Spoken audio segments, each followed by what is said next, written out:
There are some pretty neat e-bikes coming out right now. And even though battery technology is not perfected, an electric bike can offer an adequate range and short charging time, so it makes sense for a lot of applications. Anyways, let's check out some of the most innovative and front-running electric motorcycles. Beginning at number 7, the Falcon 01. This is a relatively cheap model that's good for urban use, and it starts at around 8,000 grand. It has a 2.3 kilowatt hour battery, which offers roughly 50 miles of range. Similar to other lightweights in its category, it does max out at 27 miles per hour. But there is an extreme mode which pushes it to 65 miles per hour, and you would likely obliterate yourself at these speeds. Anyways, riders can use their cell phones as a display for speed, battery life, and even driving mode specs. At number 6, the Super 73. Full-out electric motorcycles can be really expensive, so the Super 73 is a good inclusion with a price tag of $3,000. It has a 960 watt per hour battery, which can go 38 miles on its own, but it can go further with assisted pedaling. Once again, the hybrid can achieve 28 miles per hour, but I wouldn't really want to go faster than that anyways. Some add-ons include LED lighting, caliper braking, and even an LED counter. At number 5, the RQI GT. Stemming from the Chinese manufacturer Niu, the RQI is a lightweight e-bike with a 30 kilowatt motor and 81 mile range, so it's more meant for urban areas. Niu is also offering a control software which is not really tested yet, and this will set the driving mode along with vehicle performance. It also features 5G, Bluetooth, and GPS along with anti-theft, and users can configure the vehicle through the cloud in real time and gather diagnostic reports.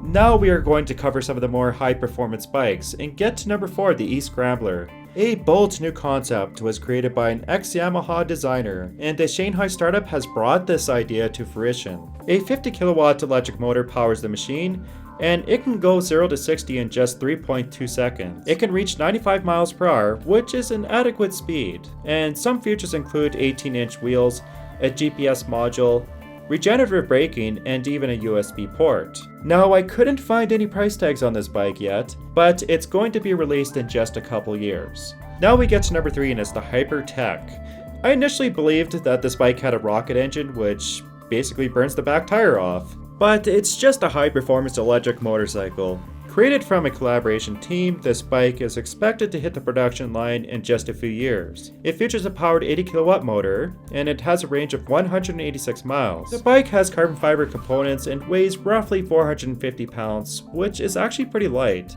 It also has no classic features or even gauges for that matter. And it actually displays all this information with an integrated visual display within a helmet. I'm not too sure how legally this is going to work, but let's hope the helmet never loses connection with the motorbike. We get to number 2, and it's the NAWA Racer motorbike. A bold concept combines capacitor and battery technology. This allows for 93 miles of range and 0 to 60 in 3 seconds flat. This bike allows for fast charging cycles and efficient regenerative braking. Now, the main advantage of using an ultracapacitor is that it allows for a massive reduction in battery size, and this bike's battery is only 9 kilowatts per hour. The ultimate solution would be to invent a high energy density ultracapacitor and ditch the battery altogether, but this is going to take still quite a bit of research, and I don't know if it's actually possible yet.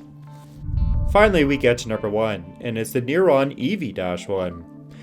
Meet the next turbine gigawatt powered motorbike. Just kidding. Anyways, this is yet another bold design which combines leather, wood, and electricity together.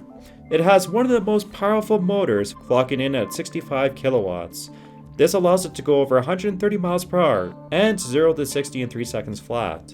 A fast charge takes roughly 40 minutes with a DC system. Neuron is also developing a software system which calculates the most efficient way to reach the user's destination. The EV-1 will start around $65,000 and it will be produced next year. So what's your favorite bike? Let me know in the comments section. Please like the video if you enjoyed it, and also make sure to subscribe to my channel.